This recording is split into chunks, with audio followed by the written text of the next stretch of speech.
Mythos Busters, investigating the mystery, monsters, and madness of Arkham Horror, the card game. Hello, and welcome to episode 167 of Mythos Busters. I'm Sean, and joining me this lovely evening is Justin. Hey, Justin. It's Sean. And How you doing? I'm doing well, but I have some sad news for you. It's only me tonight. The other two are not joining us. We're a sad state right now. People will perhaps notice in our Discord that we didn't ping you for a live recording on this one, and that's because we didn't do it. Our schedules were weird. We're just making things work this month. And the other two were unable to make it. Scott's on a road trip with his family, so God bless him. For like 2 weeks. Yeah. Hopefully we see you again someday, Scott. down on the open road. But anyway, with just the two of us, we have a wonderful episode that I'm very excited about to bring to you guys tonight. So we're going to get through our normal news. We're going to keep this a little high and tight. We're going to do a single voicemail and bump a few more to a later date. And then tonight's discussion topic. Probably bears a little bit of pretext. This year, Justin, Ian, and I, among other friends, will be attending our first Gen Con since... Did Ian... Okay, for me it's 2019, and I'm pretty sure for you it's 2019, right? It's 2019 for me as well. I think... Did Ian maybe go last year? And I know some others have gone in between, but I know we were all looking to go. It was going to be the first year that you and I flew there in 2020. And then 2020 happened. And here we are. Yes. Here we are. 5 years later, I finally feel up to going to a big con again. Who'd have thought? But anyway, so we are going to talk about con prep. A very specifically pointed conversation at con prep for Arkham. With Gen Con in mind, but of course, everything that we're talking about, we will also apply to BusterCon because that's going to be hot on its heels. So, of course, we'll round it out with a little bit of technical time. But before we get to that, Justin, what news we got going on? Yeah, we've got some fun stuff this month. First of all, reminder about BusterCon. For anyone who doesn't know or who needs a reminder, BusterCon will be coming up September 19th through 22nd, 2024 at the Game Center in Roseville, Minnesota. We also have a room block over at the Doubletree right next door to the Game Center. Information about getting tickets to BusterCon or getting a room at the Doubletree for the special rate, all available over on our website, or if you just search for BusterCon. Reminder that for the hotel block, that the special rate is open through, I believe, the end of August. So, up till a few weeks before the event, but still the sooner you can book, the sooner the hotel can plan accordingly to see if we need to add more rooms or dial it back. So make sure to book when you can.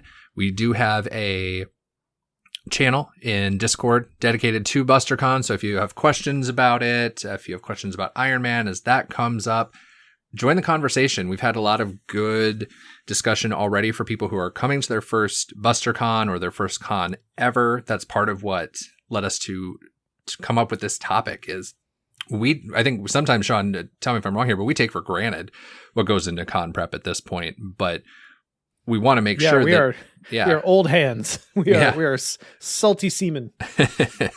Yes, we are. Anyway, so BusterCon's going to be great. We'd love to see as many of you there as we can. The sign up for Iron Man should be live very soon, if not already. By the point this episode gets released, that's also available on the mythosbusters.com website. There's a tab you can click. Make sure you are signing up if you play, especially if you need a group. That's how we pair you. So BusterCon coming up, going to be great. Next on our news list is a reminder So we're always a little delayed in getting our Pride merch up, and then to make up for it, we keep that up longer. We still have we're not late, nor are we early. We are on podcast time, right? So we have our Pride merch with the Pride variant of our logo up on our web store on mythosmerch.com. We'll have a link to it in the show notes. We'll keep that up for, another month or two, or I think there was one year we actually had it up for 6 months. And if you ever want to purchase any of that and we don't have it up, just let us know and we can reactivate it.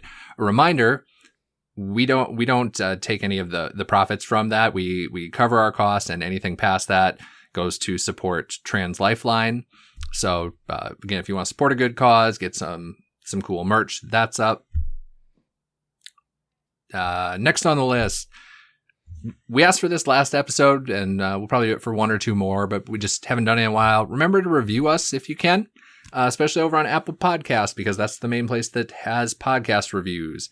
Helps with visibility. And you can leave text. Like, that's the biggest thing. Yeah. Right? Like, it's go give us 5 stars by all means. I will not stop you, but like being able to actually hear the feedback is an important part for us. Yeah, and we're asking for it. It's something we should do more regularly, but whoopsie. And it gets visibility, helps us spread the word about the Arkham community. So yeah, help us out if you can. And last news item is wanted to actually talk very, very briefly about there's another Arkham content creator on the scene as of this recording. You've heard us talk about Reaverman on Discord, who runs friend of the show, Reaverman. Yeah. Actually, I believe he is a board member of the show, Reaverman. Board member of Mythos Busters Inc., Reaverman. Yeah. He runs the Restricted collection at BusterCon, where he's put together all these different fan-made scenarios, different standalones. Good dude overall, very, very much a friend of the show, friend of us personally. He has started a podcast called The Restricted Collection. It right now is focusing on Arkham, but he's also going to focus on some different solo board games and other things in there. So I think he only has 1 episode out now, but go give it a listen if you get a chance, and let him know what you think. He's very much open to anybody's thoughts, and yeah, go check it out. I won't spoil it for you, but he's got a hot take about Carcosa in there that I think might rile some people up. But it was very, very good. I enjoyed it, and it was fun to hear him talk through, because his first episode is ranking Arkham campaigns. There, spoiled it. So sorry. Go listen. I mean, you spoiled you spoiled the I did framework. Title it that you way. You spoiled the framework, not the actual thing. People will be like, ooh. Or maybe not. Like that's the thing. You don't know. You don't know. For some people, it will be a lukewarm take. Yeah. Maybe we'll have Ian go listen and then see what he says, and then he can give the hottest of all takes. Because Ian, the known Carcosa hater? Yeah, I think he might. Yeah. It was fine until he got the tattoo. Right? The one that just said Carcosa is terrible. He didn't need to do that. Yep.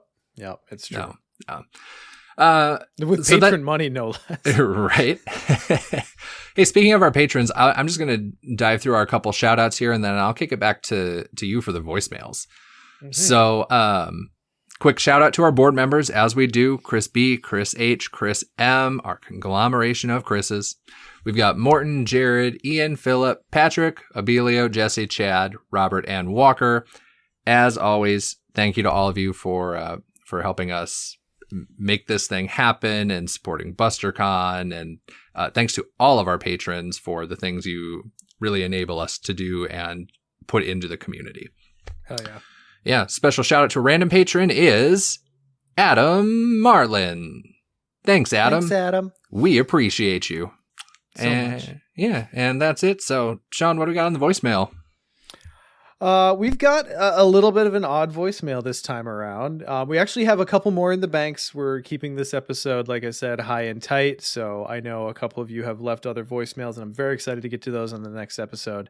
This one's a little bit of an exception. So let's dive in. Hey guys, it's Sean. So we've always asked that the hotline be used for comments, corrections, criticisms, in addition to all the fun things we use it for. And with that in mind, I have to put myself on blast here for a second. So in episode 164, all about Blurs, I said some very wrong things about the Rogue Covenant, False Covenant. So essentially, misread a very important part of this card. So allow me to actually read it here. So reaction: when an investigator at your location reveals a curse token during a skill test, exhaust False Covenant, cancel that chaos token, return it to the token pool, and reveal another token.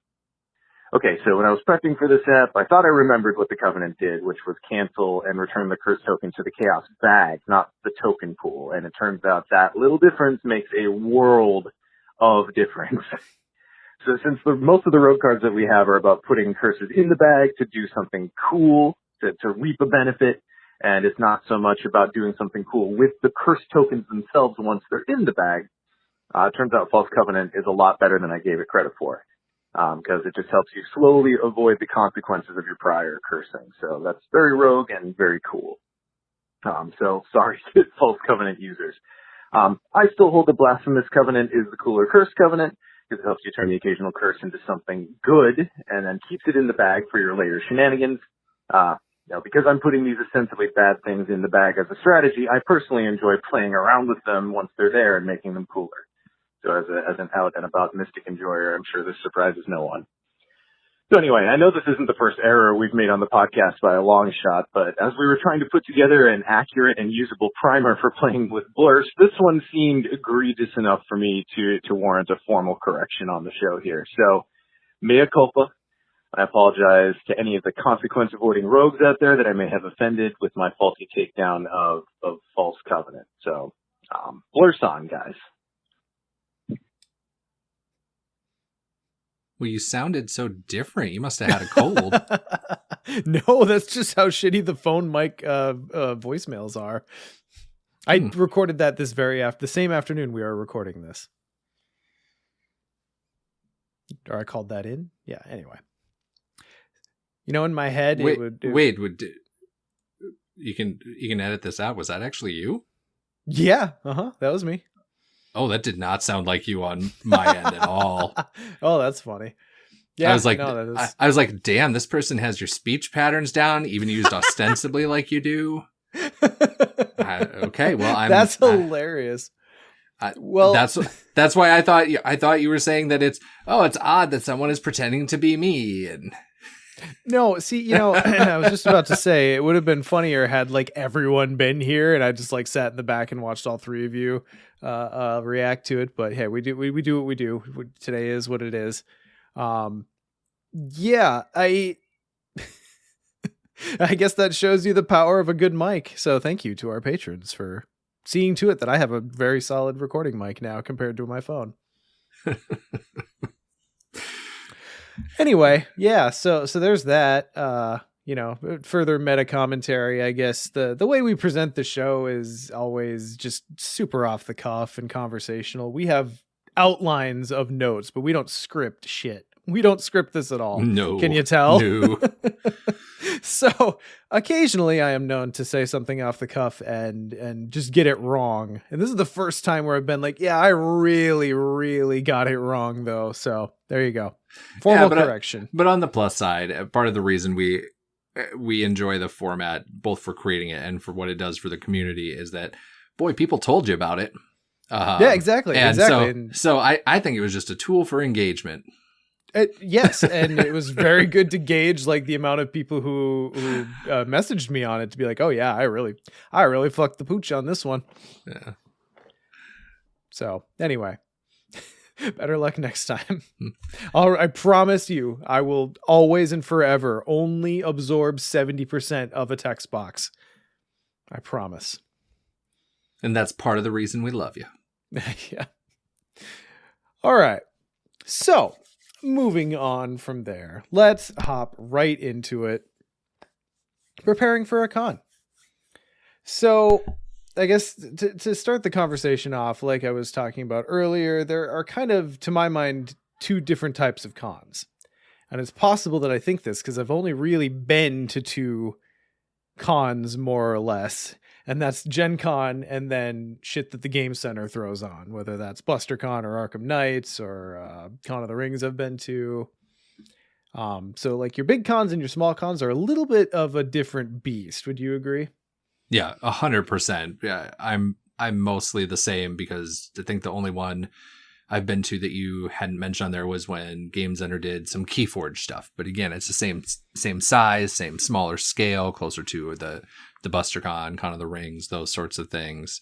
But I think that would cover the vast majority of cons that people who are into Arkham would attend. Mm-hmm. Yeah, so as we kind of go through, I'm going to talk about big cons versus small cons, and that's kind of what I mean. I think big cons kind of have their thing. Arkham is probably not the only thing you're there for if you're going to Gen Con. Like, I can't imagine going to Gen Con just for Arkham. But I guess someone probably does it. Well, I think it depends. It depends on proximity too, right? Or like how often you get to do the things. But I generally agree with that. Yeah. So not only that, but the space is tighter packed, and you have to walk a much farther distance to reach various locations. So I think minimalism is the key thesis for big cons, in my opinion. Yeah, 100%. And, when it's more dedicated, you've got a lot more leeway to both plan and have a breadth of things available to you physically and whatnot. So, but yeah, so let's talk about the Arkham specific shit first, and then we'll move to kind of more general con prep. So kind of what are you thinking for decks this year? Like what do you think? I mean, I guess what have you done in the past for just bringing decks to cons? Yeah. Well, and I should give the grain of salt for everybody. Most of the times when I've been to cons, I am running events. I mean, either at Gen Con or when it's BusterCon. So I will have probably a more limited insight than say Sean or Ian. So for mine, at the very basic level of it, I usually try and take between 1 to 3 decks, just to keep it simple, some variation of Killer, Clover, Flex. And so it's either 3 decks for that, or if I'm trying to save space, I'll take 1 deck that can easily swap the different kits. Mm-hmm. Yeah, and it probably bears saying that, like, I guess I kind of skipped past the first part where, like, the assumption when you plan decks for a con like this is, I guess, that you're not really able to plan much. You're planning on walking into likely a bunch of standalone scenarios, because, like, who's going to play campaigns at a con? That's crazy. No one would do that. But you're planning for standalone scenarios with people that, like, you and I are going to get to play together at Gen Con this year. And I think we coordinated with Ian too. And Nick? I don't know. And Nick. Yeah, we're all, okay. On one morning, we are all, the 4 of us, going to be playing Arkham together for, I don't even know if we got to do that at BusterCon. True story. Yeah. Yeah. Okay. Well, I mean, getting back to my point, the idea that sort of thing happens, we're an anomaly. Most people, when they're talking about prepping for a con, prepping decks for a con, a big piece of it is you don't know who you're going to get matched with, or you don't know what everyone's going to play. So you want to build decks a certain way and have a certain array of decks available to you, such that you can be flexible in the moment and kind of pick what you need and what will work well with the group. That fair to say?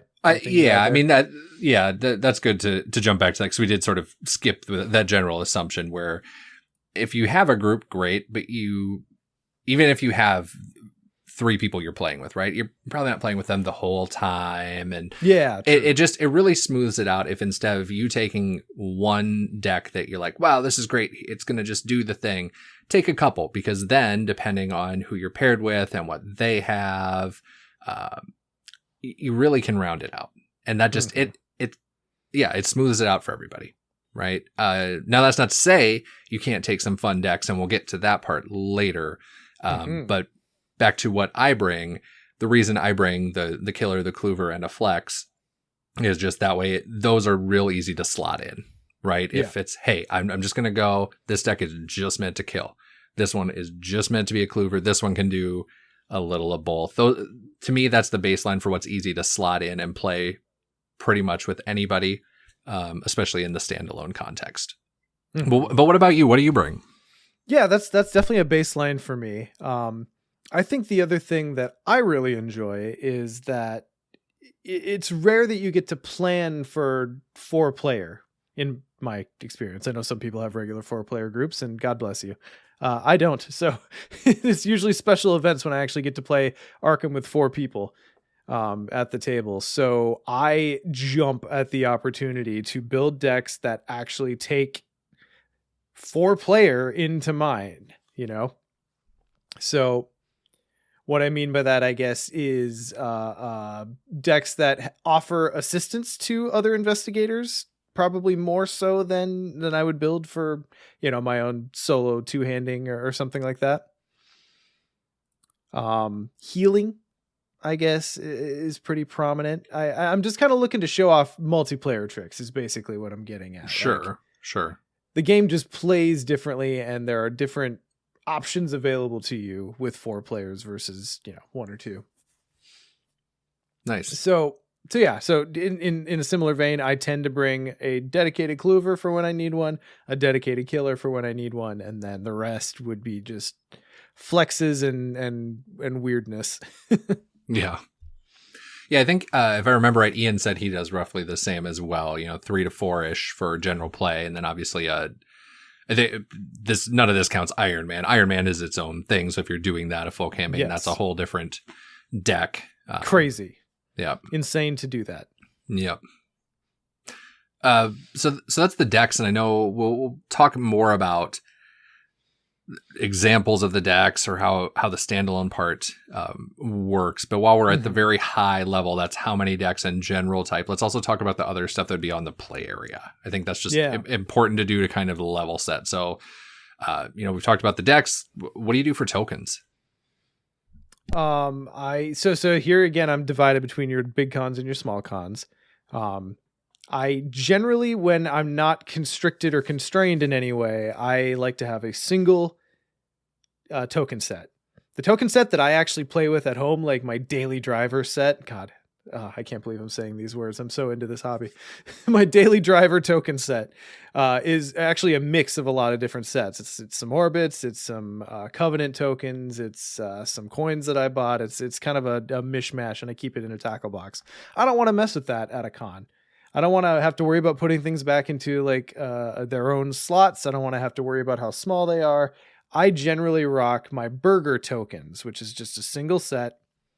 It goes in a single bag. You dump it out. You don't have to worry about it. They're durable. If I lose one, I'll live. That's kind of my favored one. And then on the other hand, for Gen Con, on when I am constrained, those burger tokens are actually very weighty, it turns out. If you've got, copper cord tokens and like 200 of them, they're gonna weigh a decent amount. So I go with 6mm dice. I have a little box that has 4 different colors of 6mm dice. I've got red, blue, green, and black. And I tote that around and use that for everything. And it's great because there are multiple games I use where dice work. So I just have like one little set of all-purpose tokens for probably most of the games that I've got with me. Yeah, I know. Again, speaking for him while he's not here, I know Ian does the dice as well for the bigger cons. But I think he is also one who, if it is an Arkham dedicated convention or BusterCon, I think he'll bring more. But it sounds roughly similar to what you're saying. Yeah. Mm-hmm. I roughly fall in the same camp. I'm a big burger tokens fan when possible, just because, again, if something happens to them, I don't care. I can replace them. But then when possible, I do also try and bring unique things, because then it makes it less possible for them to get mixed in with others.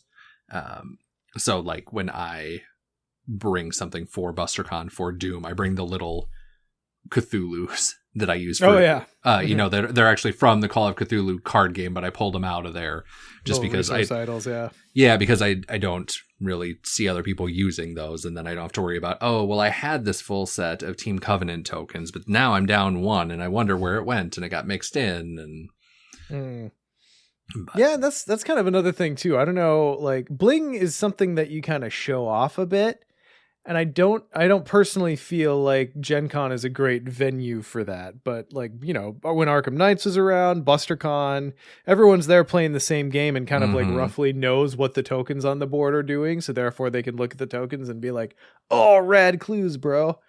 yeah. That's kind of that's an aspect of it too. I like my prettier tokens at the places where they'll actually be appreciated.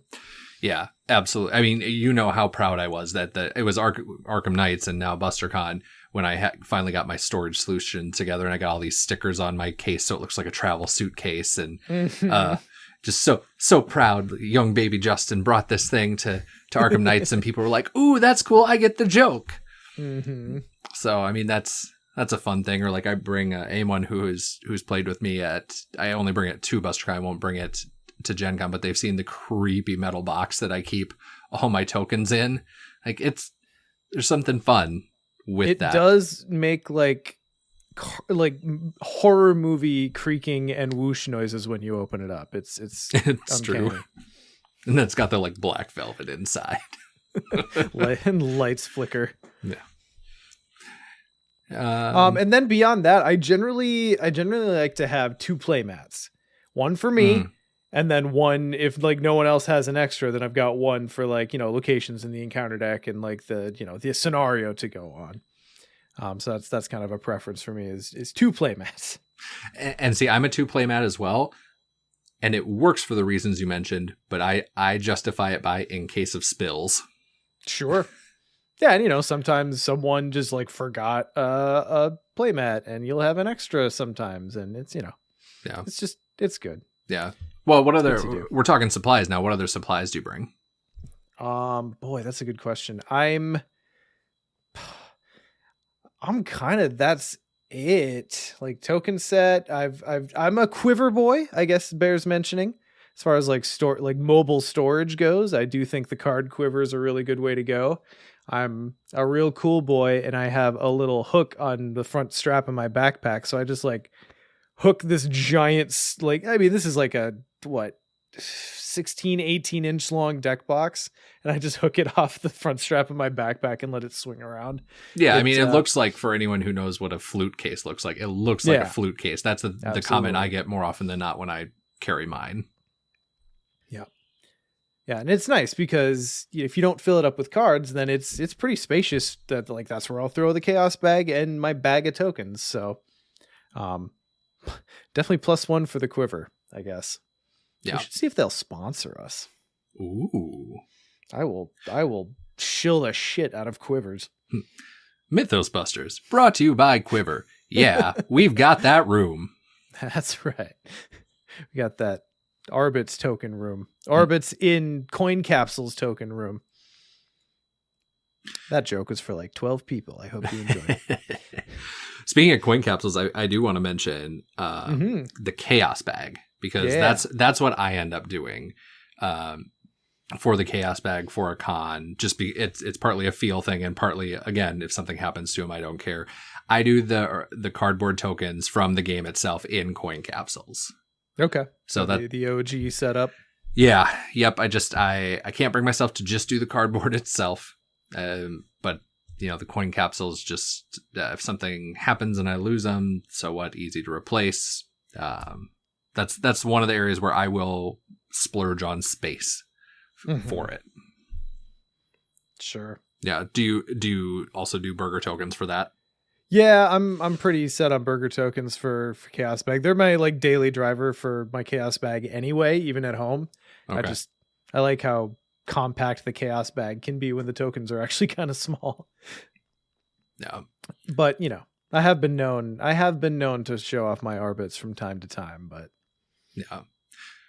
And then it sounds like we're running the full spectrum here, because then we have Ian, who we know always brings his just mega chaos bag with the tokens. It's true. It's true. That thing is just massive. Man has the nicest bag, I know. Yeah. Yeah. Any other supply stuff we should talk about?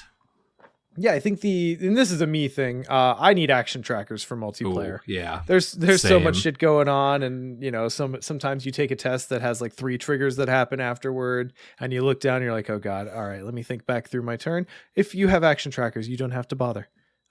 Big one for me. Yeah, same. It's just I don't have the same headspace I do as when I'm playing at home. Just with enough other stuff going on around me. So yeah, I absolutely need those as well. I think the other guys also play with those. And again, this is probably a good point to shout out to. We're going through what we do. That's not to say it's right for everybody. So do what works for you. We're just mentioning what we do in case it helps anybody brainstorm or someone's never been to a con before and they're curious. But by no means are we saying that we have all the answers. No, we speak not prescriptively here at all. Yeah. But yeah, do you bother with like a player board when you're out? Like I'll do it at BusterCon, but it's not something I'm going to bother with at Gen Con.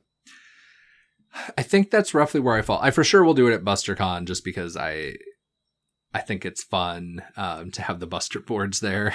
I might for Gen Con just because it does help me keep track, or just it gives the outline of what I know. And so again, it's one of those reducing the mental overhead things for me. Yeah. But if I don't have it, it's also fine.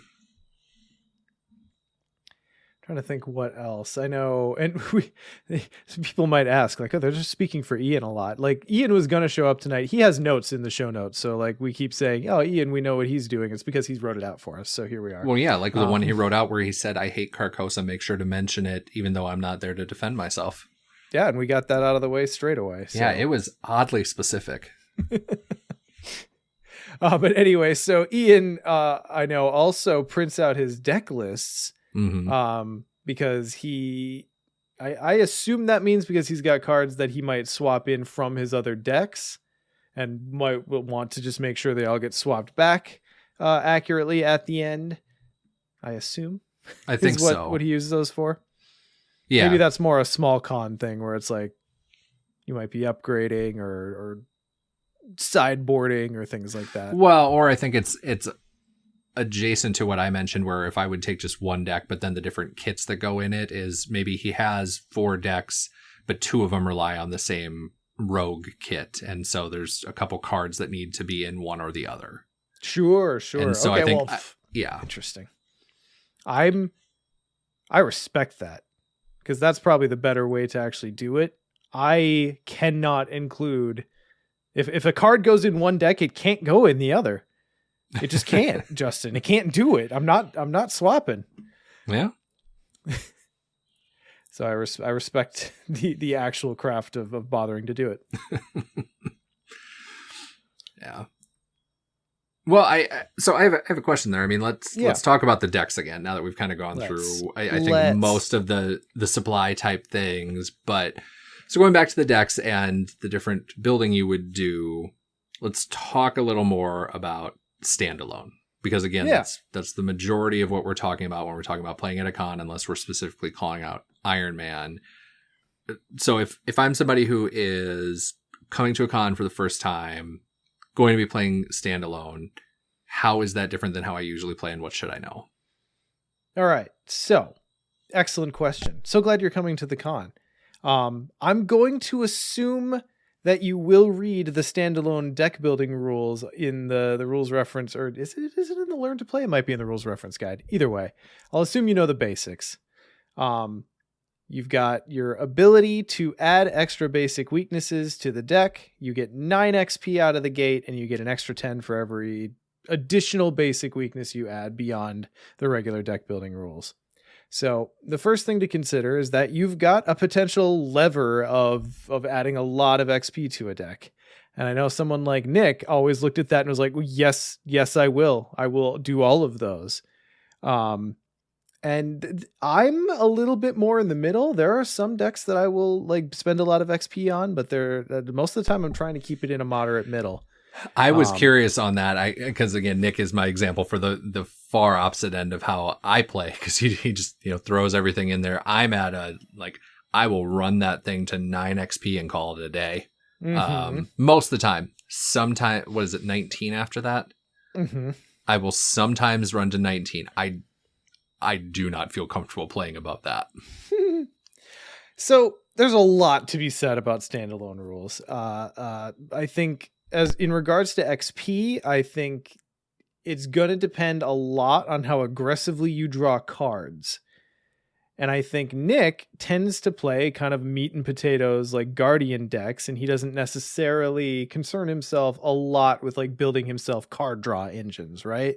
Like he's, in my experience, not that type of player. Sure. So with him as an example, it makes sense for him to go higher more often because he's not building decks that will draw through 2 times in a game and see 10 weaknesses. You know, you'll see like 3 or so, depending on how lucky you are. Right. So yeah, different decks can afford it in different ways. I mean, the other thing is that if you can do enough with 49 XP to like just make your deck an unstoppable beast, then taking all the extra weaknesses may not matter.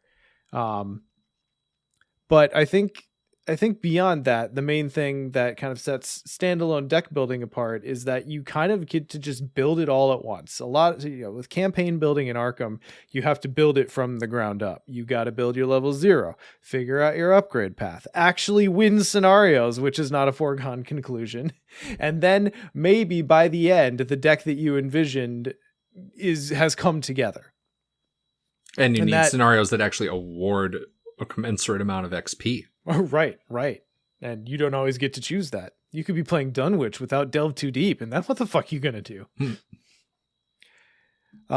So I think that is kind of the main like paradigm shift as a deck builder that you need to make, is just realizing that, hey, well, instead of like building a level 0 deck and then leveling it up, I get to just decide what the deck looks like.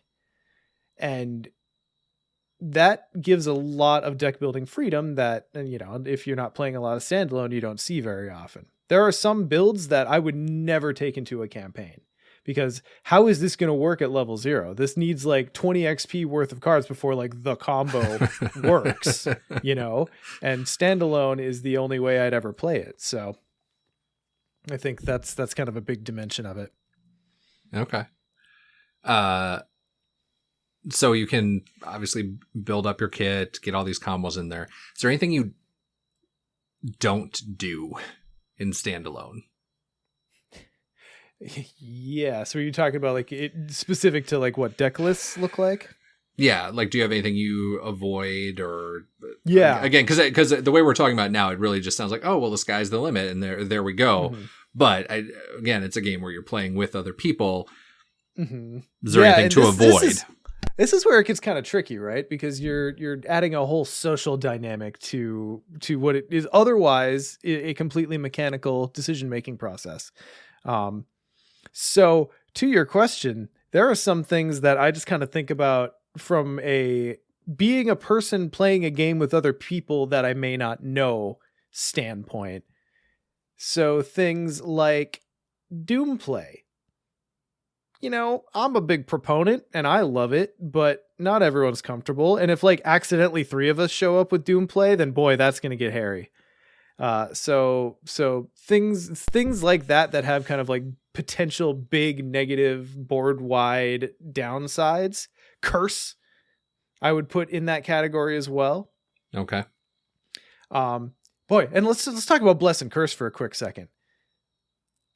How would you feel about bringing Bless and Curse tokens to a pickup game? I've thought about this a bit, and I just kind of want to know if I'm in a similar spot to anyone else. Ooh, I'm going to bow out of the question because I have not played with either enough to have an opinion there. What I can say is, as someone who has sat across the table from when it has been brought, it's hit and miss. I think it amplifies some of the good and bad of playing with other people. If you're playing with someone who's not going to get brain burn while playing with it, who is able to very clearly communicate what goes into the different bags, especially if everyone's playing with their own bag and updating it as needed. Mm-hmm. Cool. If it's going to turn into a brain-burny slog, I don't care how effective the deck is. That just makes it a boring time. Yeah, and that's roughly the line of thought that I'm along. I arrive at Arkham Horror pickup games with everything. That's me. I've been here since the beginning. I'm just a hardcore player. It's fine. I bring my Bless and Curse tokens. However, I don't put any Bless or Curse cards in standalone decks when I'm going to just a random pickup. You don't know for sure that... I mean, Bless, you could make an argument for Bless because there's just no downside. Fine, whatever. I think the only hurdle you have to cross there is, well, if everyone doesn't want to manage their own bag and constantly be fishing Bless tokens out, I think if you're going to bring Bless or Curse, you need to be ready to be like, all right, hey, let's use my bag so that way, I'm prepped. I'm the one adding the complexity. I'm the one fixing it. Mm-hmm. That's I think a good gesture. But Curse, in addition to that, like actual playing on the table logistical complication, you've got the really awkward moment where like someone's 4 up on a really important test and they were going to pass it, and then they don't because of your curses. And, I love curse play. It's really fun to do when there's people at the table that and like, you can give them a look and be like, wow, you fucked me. And I hesitate to inflict that on someone I don't know, Yeah. I mean, the very, very important thing is, in general, you're going to probably be talking about who you're planning to play and coordinating the team ahead of time, right? We talked about the different archetypes. With any of these other things that introduce additional shenanigans, I think that, to me, that's the one where it's important to go one extra step and ask permission.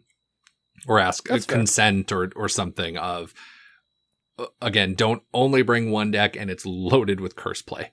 That might work for you, but that's a recipe for other people to have a bad time. Mm-hmm.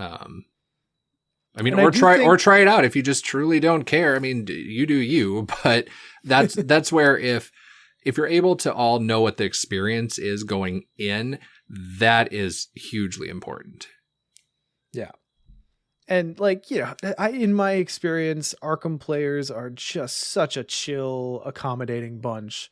I have never actually had any problems as far as I'm aware. These are like, self-inflicted social anxieties that I'm talking through more than anything. I'm not speaking from any real experience. But that being said, another thing that I think about is, is what I'm doing going to just cause a lot of unnecessary shuffling of things at the table? For instance, I would think a few times before I bring my 60 card, I search 3 times a turn Mandy deck to a pickup group. It might be a great deck, but if everyone's going to have to sit there and watch you fiddle with your cards during your turn for 5 minutes every go around, that will, I believe, wear on people a little bit. Yeah. So just kind of like fiddliness, just excess fiddliness, I guess is what I would call it. Yeah. While we're talking about the excess fiddliness and just Arkham players being chill, I think it is important to step back a little. We're speaking to, I don't know if I want to call it like the high end of the skill ceiling, because it's not always that, but people who are maybe going outside of, my first Arkham deck, right? Mm-hmm. Mm-hmm. I also want to speak to, me, I want to speak to all parts of this, to the people who are playing my first Arkham decks. You can bring the deck you've built and it's fine. Yes. To the social anxiety piece, don't worry about it. I do recommend you play it at least a couple times before you go, so you know what it does. That's probably the only, on the other end of things, the main faux pas you would commit is, I've never tried this deck, I don't know what it does. Because then that also slows it down. But I really wouldn't worry about, hey, I brought this deck, I've only played Arkham even a few times. Can confirm the Arkham community overall is pretty chill. And especially if you have questions, ask it. But that's really the only thing that on that part of the experience continuum you really need to be thinking about. Is just bring a deck that you're going to have fun with, that it's going to be a good time. Yeah. Yeah. The last kind of preemptive thing that I would warn about is bringing any decks that are just like way overclocked. They're fun. They're fun to show off on the Arkham DB or on YouTube videos. But, if you bring an infinite draw Wendy that just does all the things and you trivialize any part of the game for another player, that can feel really bad. And I don't even really think that anyone needs to be told that, but I did feel a need to say it for some reason. Yeah. Well, or bring it, but make sure that it is only played as a curiosity. We've had some people who go, "Hey, I have this deck. I am jazzed about it. I've been talking about it for months ahead of time. Do you want to see it?" At that point, yes, absolutely show me this deck in a separate game. That's not, the massive multiplayer thing we're doing. It's not something else. It's the point of the game is to see the deck fire off. Mm-hmm. But again, just one of the things you will hear us say over and over on this episode is just be conscious of others. That's not to say that you don't get to have the fun you want, but that's a big part of it is we're all in this together because it is cooperative. So just keep that in mind and you'll be fine. Mm-hmm. Yeah. Speaking of in it together, let's talk about Iron Man because I think we covered everything in standalone. But for anyone who is playing Iron Man, that's a whole different beast. For anyone who at this point doesn't know, it's where you play an entire campaign in a single go, usually roughly a 12-hour day, trying to have it optimized, fire through it. You are coordinating ahead of time with your team. So that's a very, very different animal. So and some people even do this at conventions. The next official Iron Man will be held at BusterCon 2024. Hell yeah, Edge of the Earth, let's go! Sign up begins soon. Check out mythosbusters.com for more information. Yeah, so Iron Man deck building is going to be way more similar to your average campaign deck building. Often you're going to be... I just clapped at the mic. I'm so sorry, everyone. I'll make sure that gets normalized. You have to bring a deck that is tuned to tech against the campaign that you're playing. Generally, with Iron Man, you are also coordinating with the team, and that can include a lot of different coordinations, like splitting into cloovers and killers and flexes is one dimension. There's, making sure that, someone can hit these specific stats. That's your job is another dimension. It is just the most focused type of campaign deck building, rather, in my mind. Yeah, I mean, my main thing for building these decks, and I say that when you guys usually build them for me, which I appreciate, is I just want it simple. I don't want the brain burn on that long of a day. And if there's a way to have a deck do the thing and not do it in an overly complicated way, that's what I want. Right? We can have multiple options available for when we need to upgrade and branch, and maybe that can get a little flashier. But that's a huge part of it for me. Now that's a bit of where I'm at as a player too. But man, those 12-hour days, it's a real thing. Yeah, and I really think that like mental bandwidth is one of the main things that you need to contend with just in general, like beyond deck building, just playing Iron Man. Playing Arkham for 12 plus hours is no small feat. Even if you're a big fan, you know how the game flows, you can play it quickly, you know your deck. Regardless, I play so much Arkham. By the time I'm almost done with an Iron Man, I am like, my brain is sputtering and gasping. And I think that, brain burn is the thing to think about. And like, even if your brain is fine, you got to think about how much time it's taking you. So decks that tend to pop off a lot of combos and you're like doing stuff that can't happen while someone else is playing, like stuff that's all contained within your turn. You got to kind of meter how long that is, I don't think there are too many decks that get crazy with extra actions, but I guess, I don't know. I'm going to pick on Mandy tonight, I guess. Your Mandy search everything 3 times a turn deck is probably going to be a little bit too much for you to move around for 12 hours. Yeah, well, because you get so hyper-focused on what you're doing, you're not keeping the bigger picture in mind. And you kind of really need to, and we end up doing this within our team. We don't even do it on purpose, but it happens where we sort of all juggle who is keeping track of the bigger picture and where we're going. Yeah, I say that just someone's quarterbacking most games. Right. Like, I know I'm going to do that near the end, like I do with most games, or like when we played Marvel and we played Sabretooth, and I'm just like, come on, guys, I see the finish line. Here's what we have to do. And everyone else is like, kill me now. Oh, Sabretooth. Yeah. You were so terrible in multiplayer, which sucks because complete tangent, but the rest of the mutant stuff in Marvel Champions has been fucking fire. They are killing it with the mutant stuff. Yeah. So it's just kind of sad that out of the gate, Sabretooth was so rough for this group specifically, because it's fine. It's fine. We just, anyway. Yeah. So mental bandwidth, brain burn, keep your complexity lower. I don't know, you need to go like full Occam's razor with it and just like be as straightforward as possible. Wait, that's not what Occam's razor is. I don't know. You don't need to be as straightforward as possible. You don't need to be complete meat and potatoes. Remove complexity. Yes. Straighter lines are generally going to be better. And for anyone where we haven't actually said the exact thing, it's close enough. It's fine. True.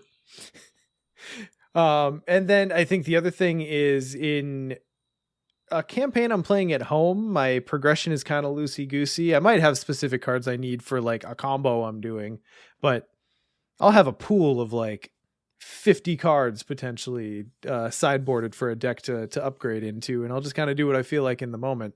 With Iron Man, there's a plan. There's a plan and there's a progression, and by the time we get to an Iron Man, and I've played through that campaign so many times and I know the flow, like it's down to the experience point most of the time.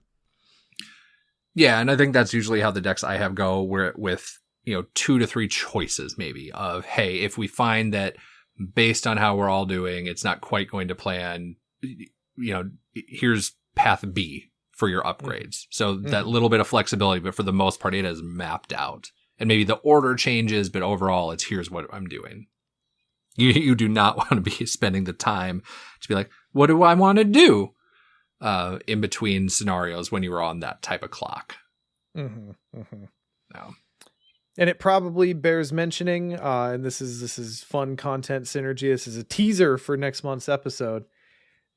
One of the bigger things about prepping for a con like BusterCon, where we do Iron Man specifically, is that you're going to be coordinating with other players on the team in advance and planning your route, knowing the campaign, knowing your role, figuring out what you're going to be doing.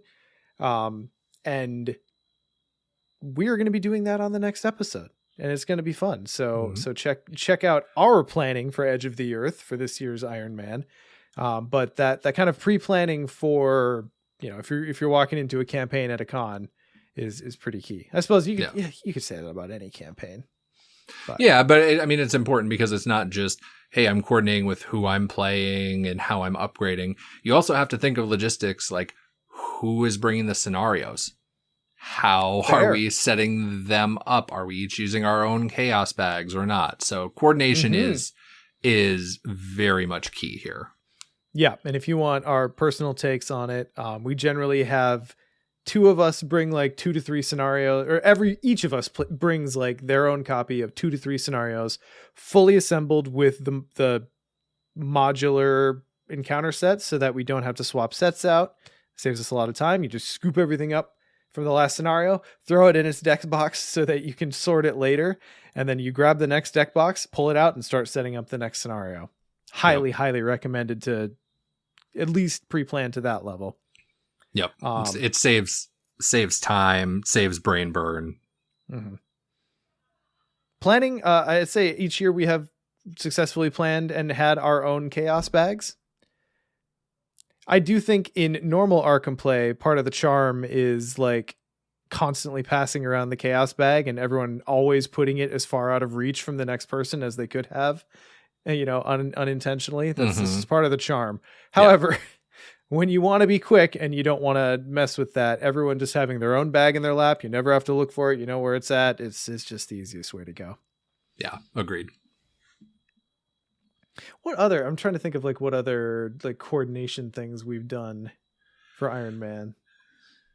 Yeah. Oh, tell them about your plans for this year. Oh, yeah. Well, again, this is very much a thing we are going to test. And I'm happy to test it out and report back. Yes. Because there maybe is wait for the debrief. There is an investment involved.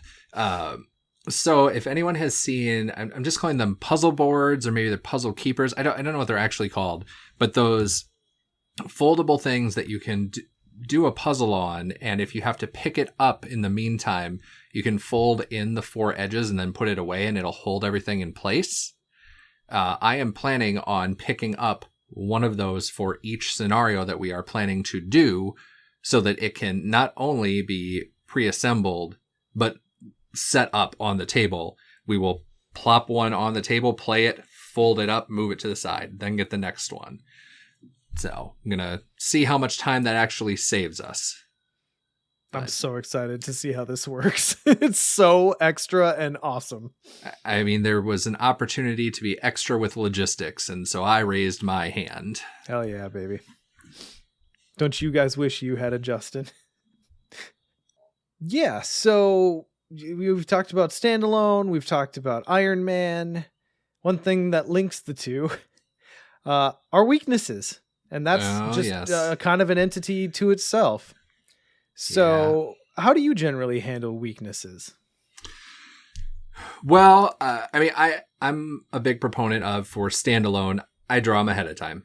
Right. Yeah. I mean, there's the whole, what if you just were cherry picking your weaknesses? Do it. Fine. I don't care. Yeah. Again, if you want to cherry pick your weakness, go for it. Yeah. Like it's a cooperative game, but for that sort of thing, I have to go back to, I can only control my own actions in this world. Yep. So it's just going to be what it's going to be. So I always come with my weaknesses pre-drawn. I know Ian has mentioned before, he does that as well, because he doesn't, I mean, one, it's cleaner, and two, he doesn't want to forget in the heat of the moment to draw a weakness. That's which my thing. I support. So yeah, for standalone, I always draw ahead of time. And then for Iron Man, we do the drawing of the weaknesses. And if anybody doesn't know, usually the night before or morning of Iron Man, we have the full range of weaknesses available, and then you get to draw them there. And it's a whole fun event. And you can choose to reject the one you draw if you want a different one, but you have to yell out that you're a coward. Super fun. I will always do that for Iron Man. Otherwise, come pre-built for standalone. What about you, Sean? Mm-hmm. Yep, I'm in the exact same boat. The only time I ever do it on the spot is at Iron Man. So okay. And further, let me say further, I guess. I'm generally for weaknesses in general. I'm of the camp that, like, unless I'm playing a game in front of other people when I'm doing it on stream or something like that, where I feel a need to be a little bit more orthodox about the rules, I'm like drawing weaknesses until I find ones that'll just make for interesting weaknesses.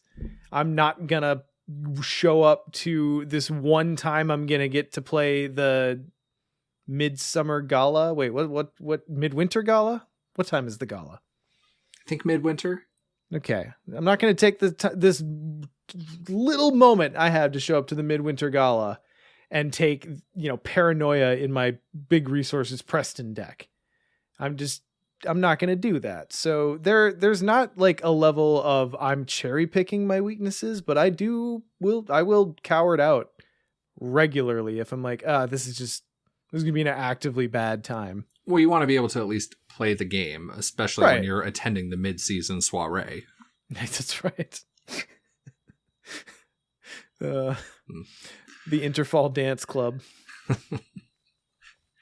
Anyway, we'll figure out when it is by the time we get to Gen Con, I hope. Yeah.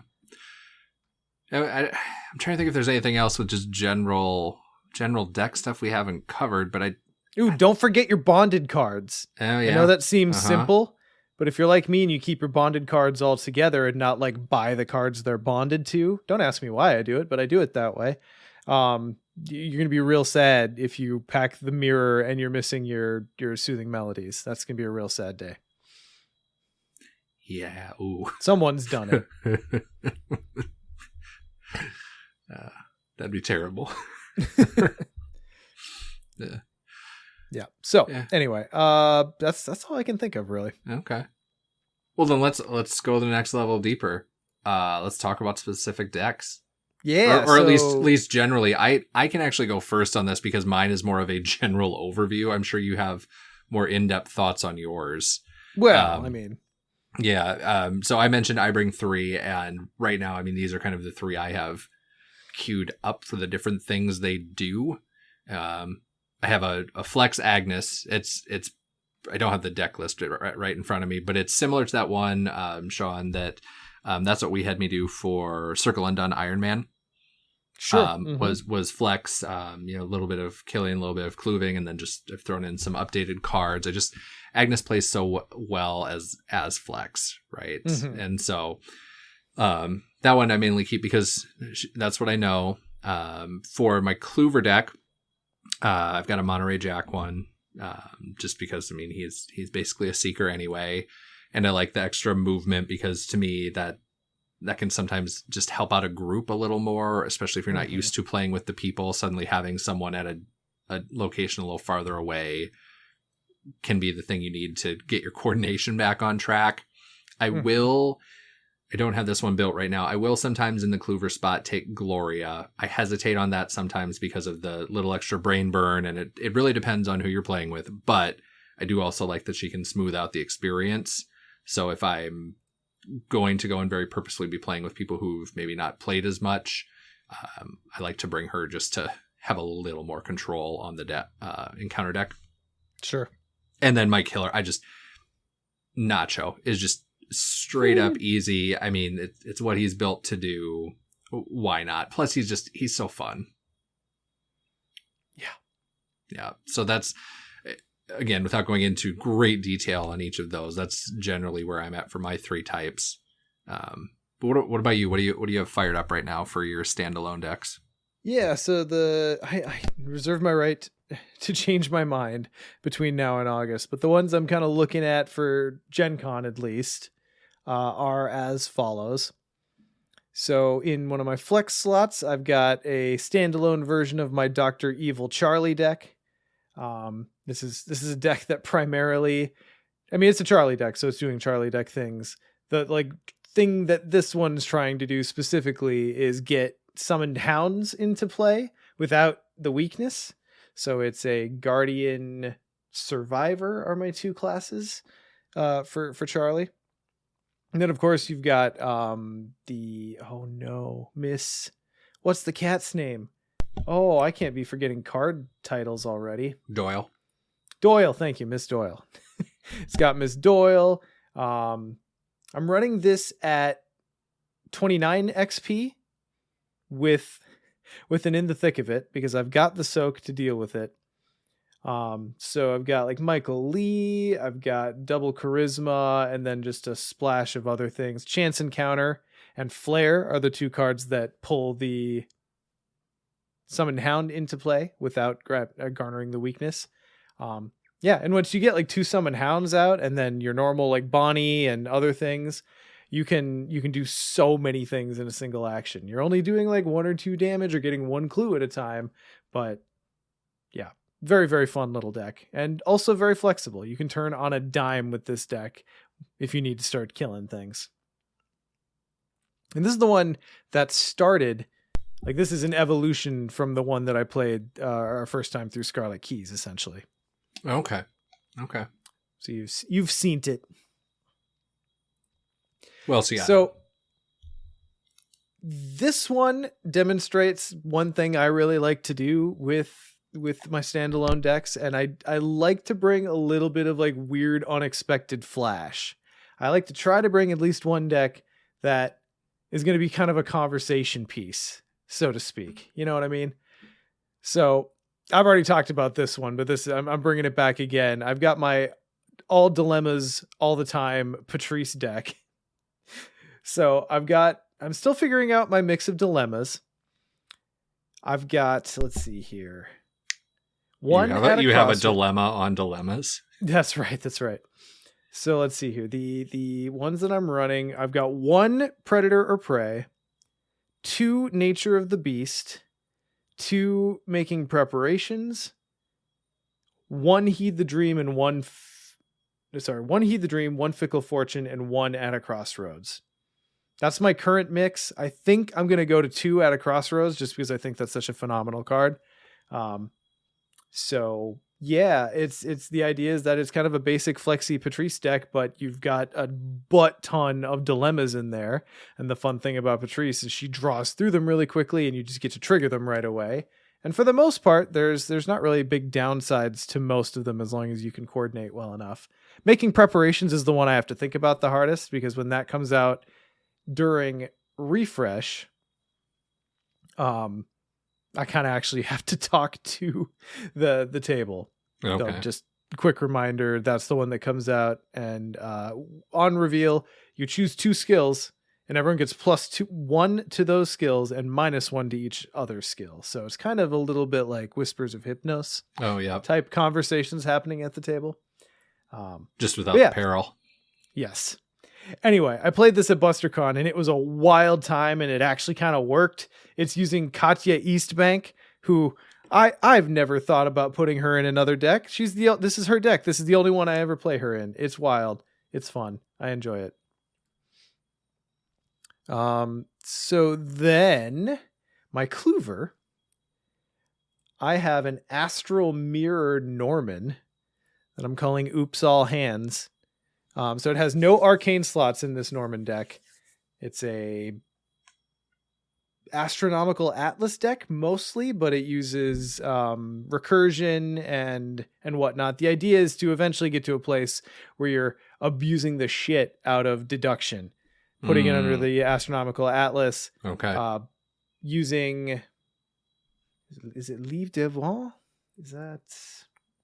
I don't know. I'm gonna have to look at the deck list, but anyway, you're using the Astronomical Atlas and deduction to just do super Kluver things, and it's really fun. It's a Mystic deck that has no arcane slots, essentially. Okay.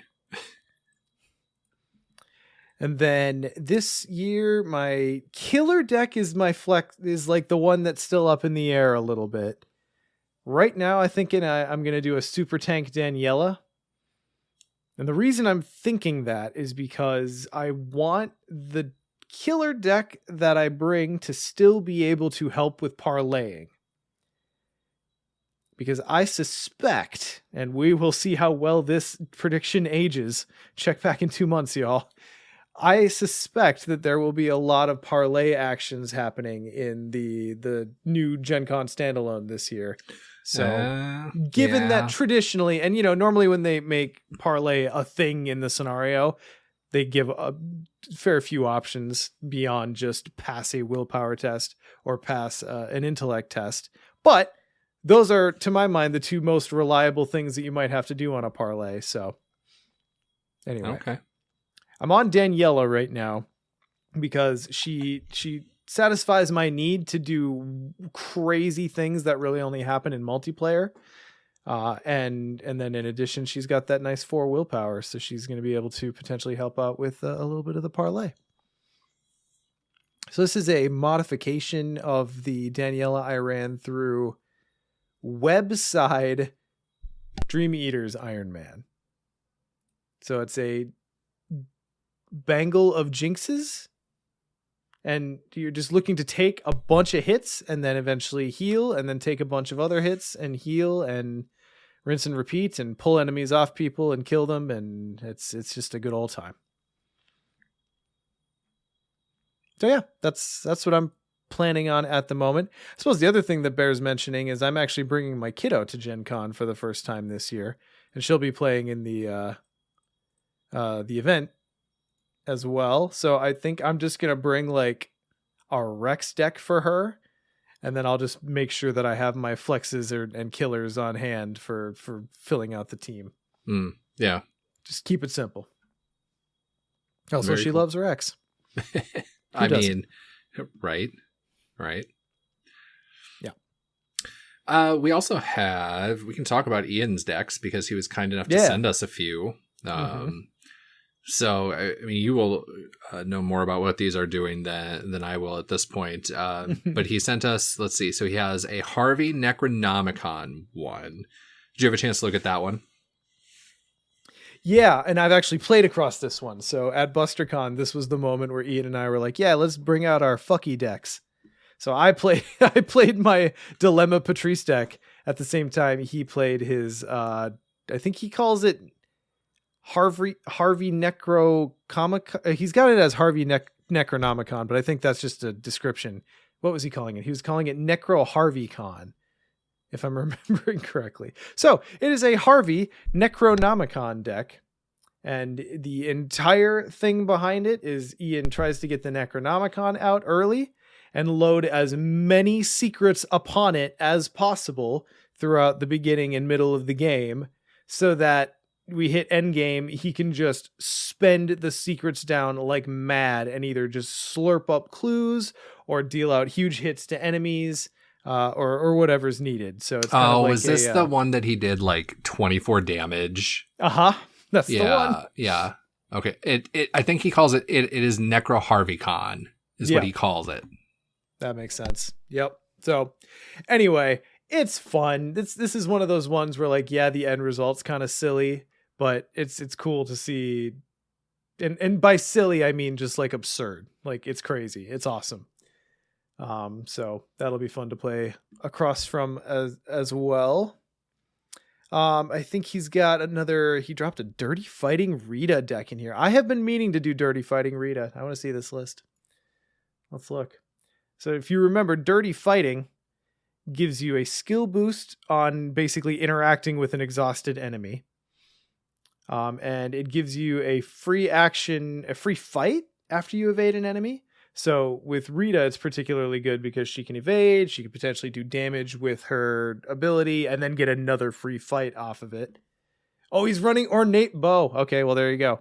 So if I'm covering this correctly, when the combo goes off, you're doing 4 damage in a single action, and that action was an evade. Seems pretty good. I might steal this deck list. Seems kind of usable. Mm-hmm. And then the last list that Ian dropped for us here is his Helpful Butler. He's got a Carson deck, so probably a fair pull for anyone who really wants to lean into that. I can only do this in high count multiplayer type build. A souped out Carson is fantastic to play at a table with. If you haven't done it, would recommend.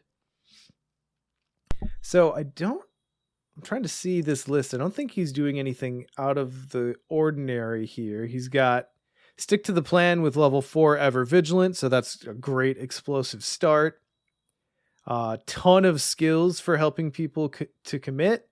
Brute Forces, Vicious Blows, couple Test of Wills, and then he's also rocking Girish Kadakya to soak damage and help with other people's tests. So he's like, this is a Preston build of, or sorry, not Preston. This is a Carson build of like, I am literally only here to help. He's rocking obsidian bracelets in his hands. He's got the hollowed mirror. He's only got 5 assets in this deck, guys, and one of them Stick to the Plan. It's crazy. I'm going to make him play this across from me. I want to see it. Yeah. So. Yeah. Oh, and it looks like Scott sent us some decks as well. Wonderful. Yeah. Mailed him in from his vacation to Western Canada. All right. So he's got an Underworld Sophist deck. Yeah. Sorry, Justin. You feel free to cut in if you need to. I would just, he actually gave us some notes too. I'm just going to read his notes. Yeah. I mean, why not? So this Underworld Sophist deck is, that's a Jenny deck, right? That is a Jenny deck. It's a Jenny deck. And he says it's based on his tweaks to an outstanding deck made by Ian. Mm-hmm. Ian talked about this one a while back and it was like, what? That's crazy. So the key to the deck is to get the red clock into play, and then use Eldritch Sophist to remove a charge from when it is at 3. Then you get to constantly use the third option each turn, so you end up with massive turns of 5+ actions, and you can actually top out at 7 actions between Leo, the red clock, the black fan. It's a smog build, so you can hit a cruising altitude of 15 to 20 resources. You can play... How have we determined to say this word? Oh boy, I'm going to feel bad if I get it wrong, but I remember we landed on Geish. Okay, you can play Geish and vow to never commit a card again. At 20 resources, your base stat line can be 6/6/5/5 from Dario, Blackfan, and Geish. Fight, investigate, profit. It's a really cool deck. Yeah. And it's, as mentioned, it's an Underworld deck, so it's a singleton deck list. There are 25 cards in this deck. And I think it's really cool what Underworld does to a standalone deck in particular, because suddenly it's almost like you've doubled your experience. Yeah. Because you've just got the single copies of the cards in there. You're going to see them more regularly. So unless you're comparing it against a situation where you need multiple copies of a single card actually in play, it's almost like you're doubling your experience. It's pretty sweet. It's a really good deck. I have seen it. Nice. You want to take the next one? Yeah, well, it wouldn't be a Scott deck building segment if he didn't prop Desperate Duke.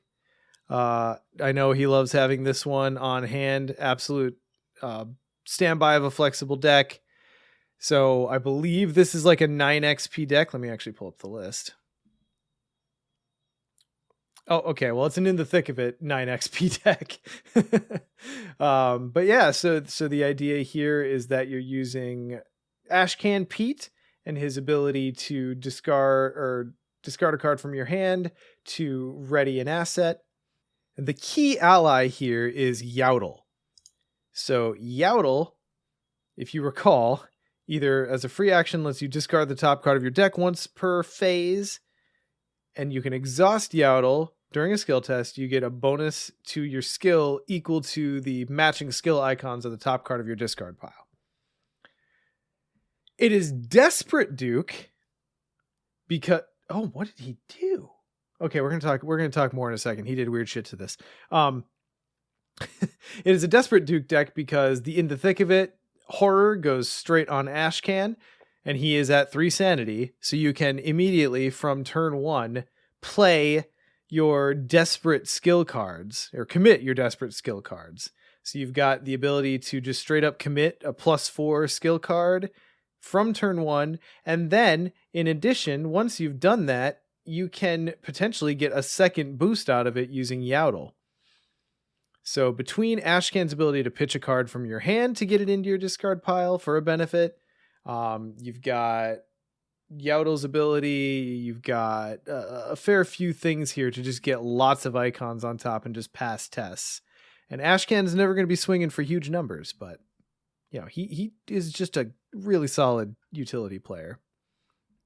So the weird thing I want to talk about here is that he's made this a forced learning deck now. This used to be a normal deck, but now it's forced learning. So this is a 45 card deck. And that is cool because what forced learning will add to this deck is that you get an extra choice every turn, potentially to put something cool in the discard pile to further use Yowdle. So. Oh, just some additional curation. Yeah, and the ability to just go wider with what you have available to you. This deck has 22 skills in it. It's crazy. Scott, why aren't you coming to Gen Con? Play this shit. He sent us 2 others. One is his anti-aircraft gun skids, right? He's talked about it, know and love it, built around making ornate bow do a bunch of stuff.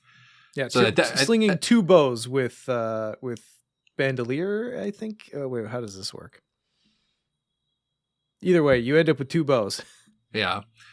And so I think he's probably already talked about that one before, bandolier. Better than we will. And then it looks like he has now fully ideated on his Commander Mandy deck.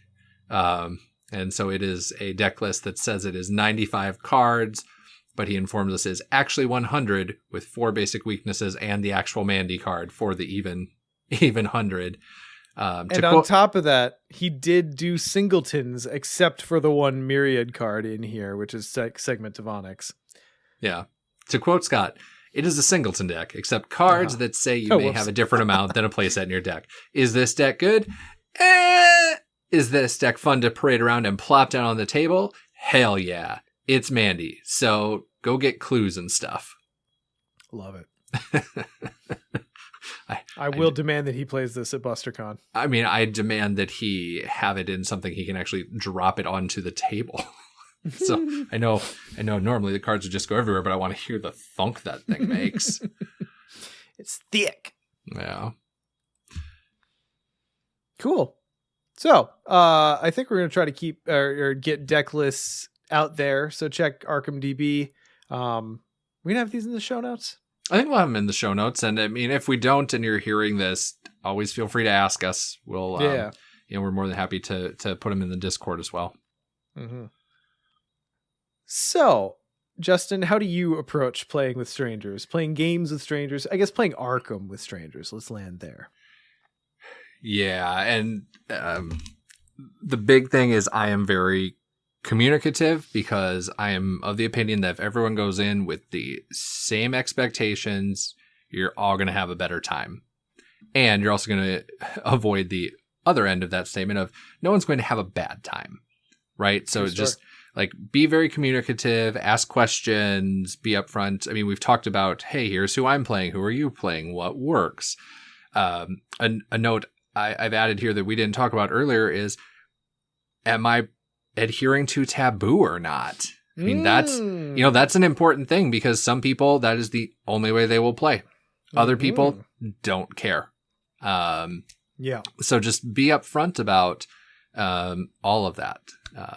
I also go ahead. I would say like to taboo, I think everyone has generally been pretty chill.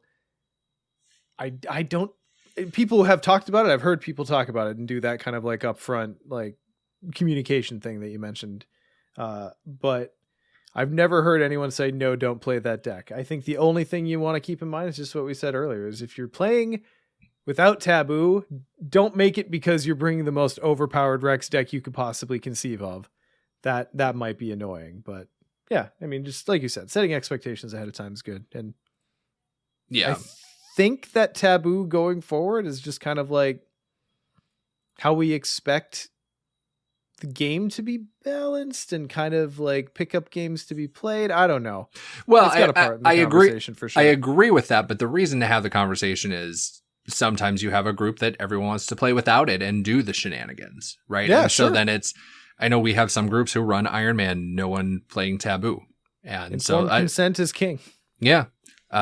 So it's all about that communication. And then I share this. I want to shout out to Ian as well for mentioning it, but very much approach as you don't have to be the main character in this story. It is a cooperative game. Everyone's trying to have a good time. So go have your fun, but realize that other people might have fun a different way. Or again, it doesn't all have to be about you. And that sounds like I'm just like a preachy life principle, but it works really well. It does. So even if you have this amazing deck you want to show people, but know that like that sense of accomplishment that you're getting from showing that off, everybody kind of wants that a little, or to some degree. So just keep that in mind and don't monopolize. Yes. Yeah. What about you, Sean? That's my overarching general, but anything else from you? Yeah, so I mean, I think the communication thing, we can't say it enough. I think it is a great opportunity to meet people. Like obviously context needs to be considered if the hall is crazy and it's hard to hear the game itself. Maybe don't make conversation over that. But don't be afraid to just like say, "Oh, hey, sweet tokens, where'd you get them?" Or, "Oh, that I don't know, give someone a compliment on their deck," or, "Oh, that's a cool idea. I never thought of that." Like just the little comments that are not specific to the game, I think they go a very long way actually to making the whole gaming / social experience a little bit more well-rounded. You know what I mean? Yeah. Yeah. Well, and one other thing I should mention too for the general communication and well-roundedness. And let's say someone gives a compliment or they think it's a compliment, but someone doesn't hear it that way. I also encourage everyone, again, general principle, use what I call the most respectful interpretation framework.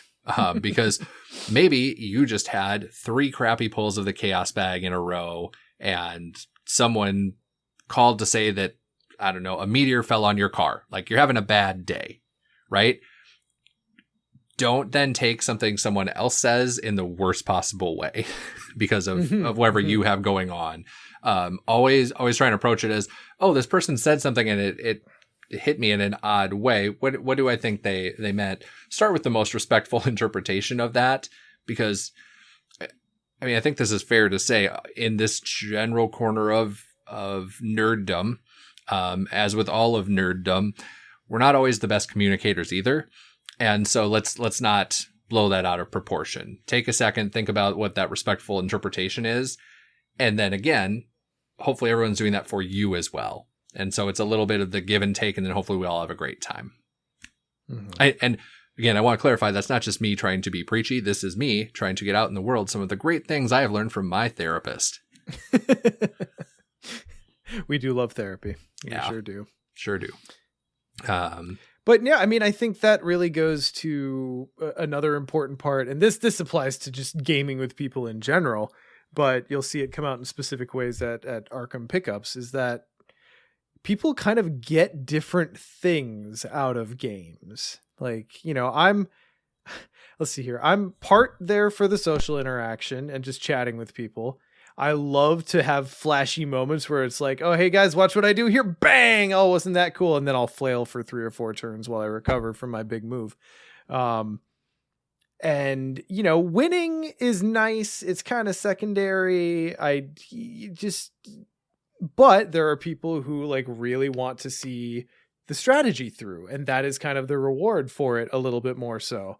So I think it is important when you're playing with a pickup group to just kind of try to figure out, read the room a little bit. I know that's just a really long-winded way of saying read the room.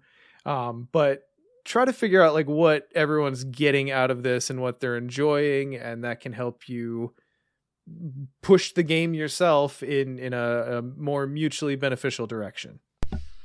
Yeah. And I think it's important to call this out here again, right? It sounds like we're giving a lot of, this is what you must do. This part is a little more general and closer to just general tips, but it's not just for playing with strangers. I mean, we use these same tips when we're just playing. True. Like, I mean, I still think back to like the example I have for like most respectful interpretation or some other things. I think back to, it wasn't the last gen con we were at, but maybe whatever one the Egypt one was, and I was sure you were pissed at me. Oh no. Well, right. But again, it was the nature of, I was going in unsure of stuff. It was the design of it, and again, there was nothing there. You look at it through the lens of, oh, well, it's like there's other stuff going on and we're all just getting crushed by this scenario and it's fine. Mm-hmm. Yeah. Again, like you don't let it get blown out of proportion. And I bring that up as an example that it even happens to us. Yes. Right. So that's why we're talking about it so much, is the more you play, the more you're used to these things in playing with others at these events, the easier it is to just have this stuff be second nature. If you don't get to do this very often, these are the things that really help you maximize your enjoyment of the event. That's why we're talking through them. Mm-hmm. Definitely so. Yeah. And like, I know there's, I mean, at least I've seen, at least in the circles I'm connected to, there's always chatter of like, oh, this is my first con. We're saying a lot. It's going to be fine. You're going to be fine. Yeah. Great. This is a fantastic community. You know, we're just being dads and giving tips here. That's what we're doing. Well, it's a mix of being dads, and then we're also letting our anxiety brains spill on the page. If here we're over explaining. Like, if you have not been, truly do not worry. It's an awesome time. You're going to love it, especially if you come to BusterCon. If you're a little worried about, hey, how do I find a game? We've got flags we put up for that. It's overall, it is a very chill community. These are more tips to just make it chill plus. Mm-hmm. Mm-hmm. So kind of specific, and I know we had a couple notes here, but kind of specific to playing a massively multiplayer or even just a regular multiplayer scenario for the first time at these cons is also kind of its own experience. A lot of times you show up to pick up games. It's something you've played before. or have played on your own but haven't played with other people, or like it's a campaign like Iron Man, but sitting down for the first time, cracking open a new standalone and playing that standalone for the first time, everyone at the table's fresh, is kind of a thing. So the first thing I would say is like you'd be amazed how fast the time goes. It's probably the fastest experience in Arkham, even though it is set at like 4 hours. Like I cannot think of another way I play, even with Iron Man, another thing that goes as fast as those initial big, massive multiplayer scenarios. Because you're just figuring out so much. In addition to all of the social dynamics we've been talking about, you're unpacking and sleeving a new scenario, raiding through setup, communicating setup. Probably someone might be helping you. Hopefully, ideally, offer to help the person who's setting up. That's a good gesture. Like there's a lot going on, and then there's whatever interaction is happening between the multiple groups. If you're playing Blob, there's announcements you have to keep track of, and countermeasures you have to debate spending.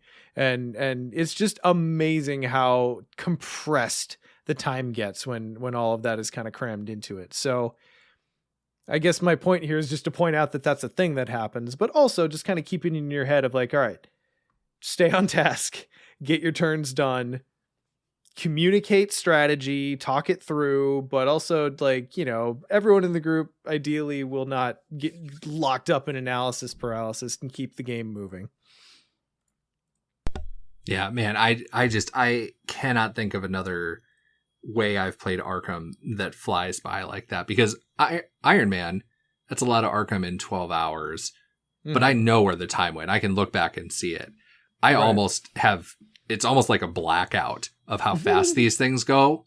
Because again, the time doesn't actually move faster, but you're trying to do so much. And then suddenly there's an announcement, and then what are the other groups doing? And like, let's say suddenly you hear something and go, oh my God, if they're at this number for whatever the scenario is, wait, are they doing something wrong? Are we?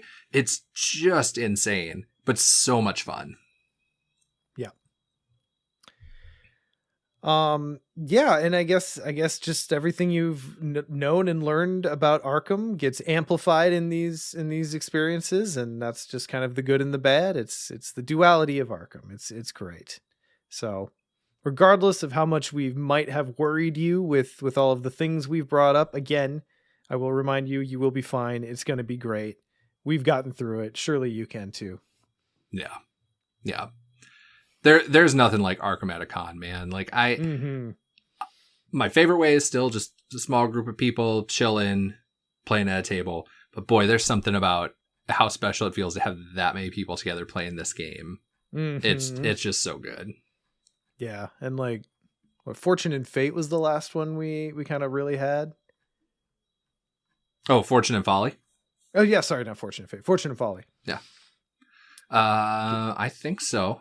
Yeah. Because before that it was Machinations. Yep, you're right. So, you're right. Yep. Yeah. It's been a good long while, and Fortune and Folly was great. Oh, I'm looking forward to this. Yeah. I'm ready for a gala. I'm going to put some fine clothes in these decks. I now realize I have forgotten to do. Fine clothes in all the decks. I need proxies. Nice. I still hold that if we don't get alt art or expanded template or some special kind of fine clothes, I will riot. I will lead the rebellion. Yeah. Nick, Duke, Waleed, I'm coming for you.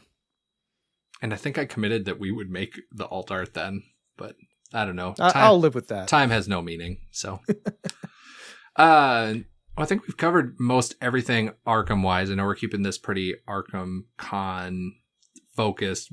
And I know in the past we've talked about some general con thoughts, but for the sake of being thorough, we just want to go through it again with a few general tips and then round out with some tactical time. I think we can hit the big beats. Listen to our other con prep episodes, of course.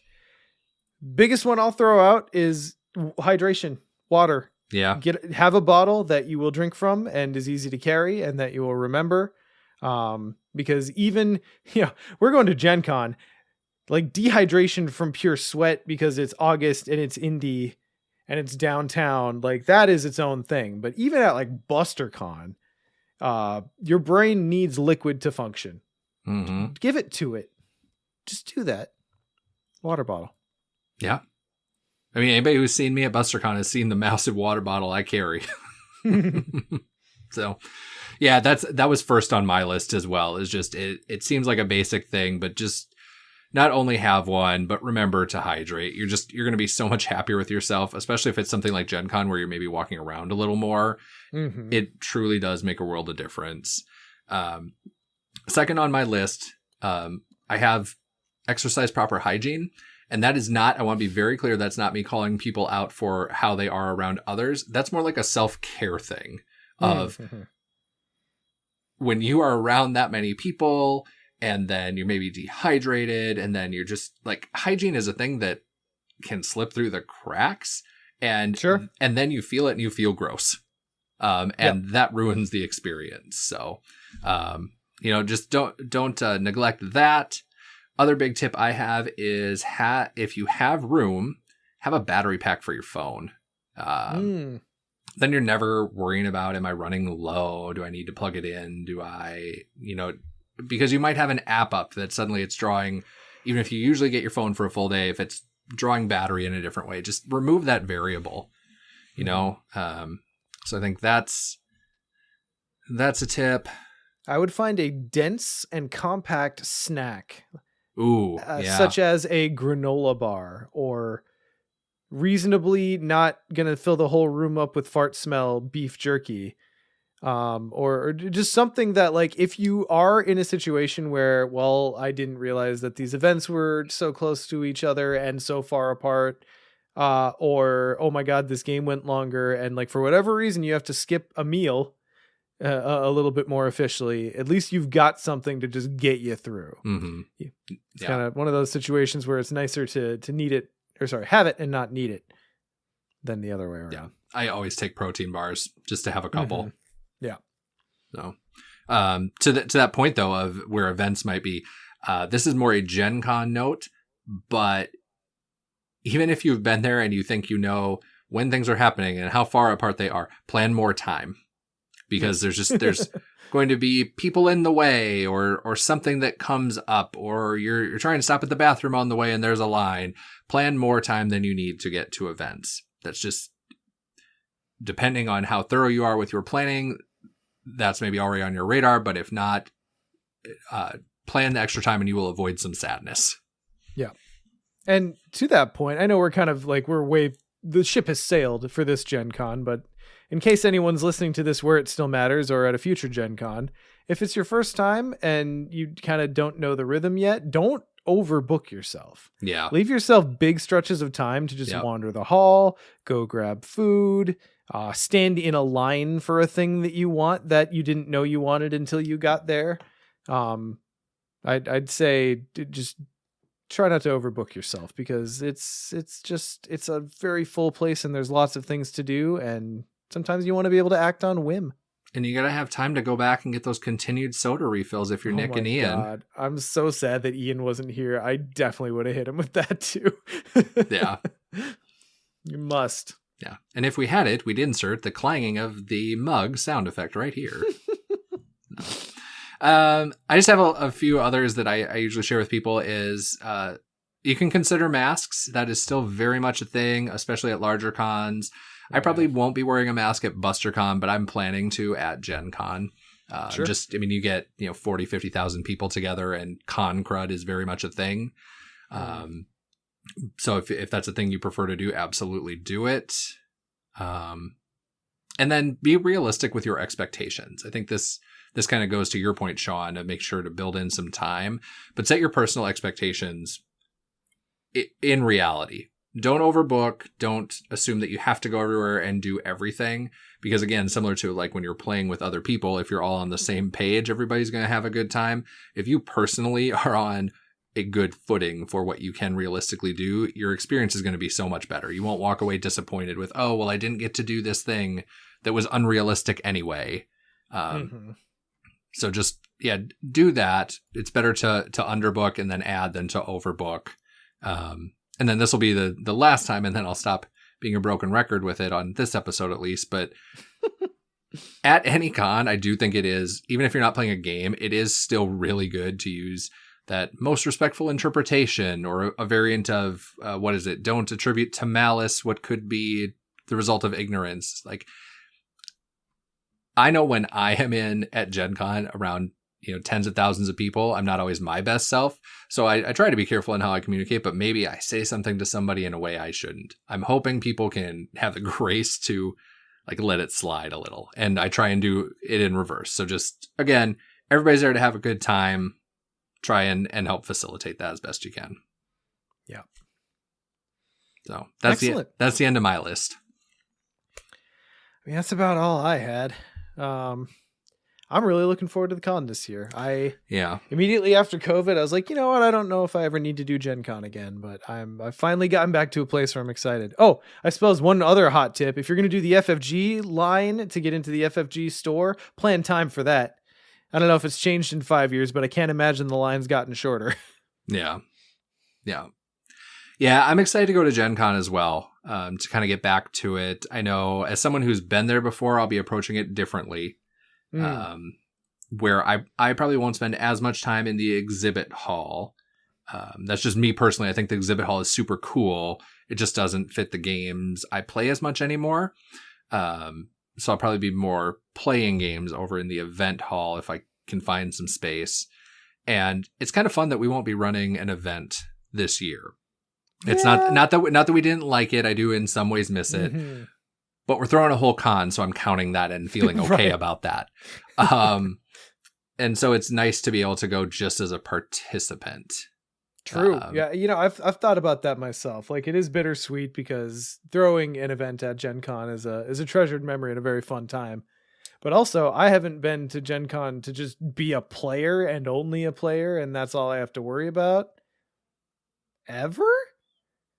Yeah. First time I went to Gen Con, I was tied up with the Cardboard of the Ring stuff, so we were doing stuff there. So yeah, it'll be cool. And I've like I mentioned, I've got my kiddo coming this year, so I don't know if she'll ever want to do Gen Con again. We'll see if it's a one and done. She'll be going to college in the next couple of years, and I don't know, but I'm looking forward to giving her the full Gen Con experience this first time. Yeah. Speaking of that, you guys are road tripping? Yep, we will be driving. Nice. Yeah, she will. I know that varies for everybody depending on where they're located, but what it was end up being for us, like 11 hours ish. Yeah, something like that once you factor in like gas and food stops. Yeah. So, okay. Well, I mean, yeah, that'll be fun. Don't get me wrong, it's fun. I love road tripping with you guys, but I'm flying. Yeah. Look, if the kid had not like unexpectedly said she wanted to go this year, I'd be flying with you, but we're doing it right this year. So. Yeah. Oh, and to your point though, it gives her the full experience. Now she understands that thing you have done for a long time. True. Nice. Yeah. So looking forward to it and looking forward to seeing everyone there. We'll be at the Arkham event, Friday morning? Is that where we landed? Yeah, the four of us are playing together Friday morning. I know you and I have to talk about this separately. I'm playing in a couple of the others, so we'll be around. If you're listening to this and you will be there and know you're going to be playing certain other times other than Friday morning, I mean, let us know, because I mean, we'll need to play with people, and we're happy to use our own tips from this episode and play with randos. But if you're listening to this and would like to play with us, please hit us up on Discord, and we can see if we can make that happen. And if you happen to be like the 2% of our listeners who know what we look like and you see us around, feel free to say hi. We love seeing people. Also, how do you prep for Arkham cons or cons in general? If we missed anything or you'd like to add any tips to our list, feel free to call that into the Mythos Busters hotline. That's 203-493-6984. Or feel free to mail it into the Gmail. That's mythosbusterspod@gmail.com. And we'll run over those next episode. All right. Well, Justin, let's round this out with a little bit of tentacle time. What's been grabbing you? Elden Ring. I was, I wasn't going to. I would at some point, but I was going to wait because I was so far out of it. Need to go back and learn it. And my thing with how janky the Souls games can feel, but then once you get a feel for them, they're fine. And I was deep into Destiny 2. I still plan to go back to that, but was on one night, saw you were playing Elden Ring, saw like 3 other people who I play with often were playing. I'm like, well, fine. And honestly, I would have peer pressured another buddy of ours to hop on too, but he's playing Midnight Suns, and I can't interrupt that. True. I need to let that ride because he's having such a good time. But yeah, I have been playing the Elden Ring DLC. I'm pretty much done with it at this point. I mean, I say that I've been playing it a bunch. I probably got 40 to 50 hours out of it. Nice. It's really good. My early non-spoiler review is there. I said this to you and another buddy of ours, is there was one boss that seemed broken, just like truly a glitch, but still doable. And then one boss that I think crosses the line. The Souls games are always really good about being challenging versus unfair. There's one boss that I think crosses the line. And in the time since then, they've actually patched the one I thought was broken, so I was correct. And I maintain my view on the other boss. Interesting. I have been playing Elden Ring. I'm in this really weird spot with Elden Ring. So I've been playing Souls games with my friend Kip, who you know, and we couch co-op. We pass on death a lot of the times.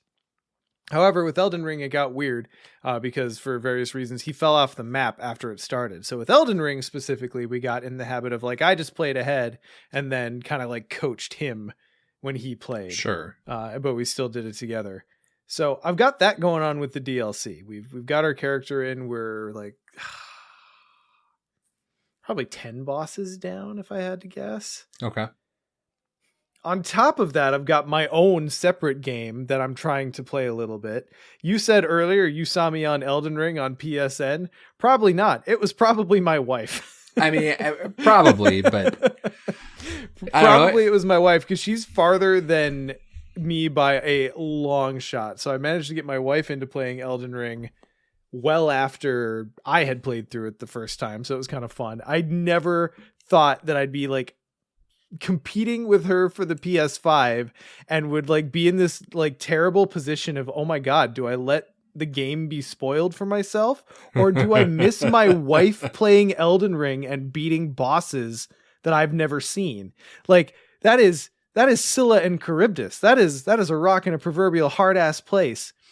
So it's been fun though. It's a really cool DLC. It's you're been right. a great time. You're right though that it probably was her because shortly after it came out, she stopped over at our house because she plays trivia with my wife, and so when she came in, I'm like, "Ooh, are you playing the the new Elden Ring DLC?" And we were talking for just a second, and my wife just rolls her eyes because she doesn't play video games. I'm like, you don't know on what you're missing out on. Oh man, I'm so proud of her. She's come so far. Like she's just hating it out and getting good with the rest of them, and I'm very proud of her because she used to just do like all of the first of all, Elden Ring is great because it has a wide array of various things you can call upon to make the game slightly easier, and I think everyone gets to choose their own mix of what those things are, and that is the beautiful part of the game.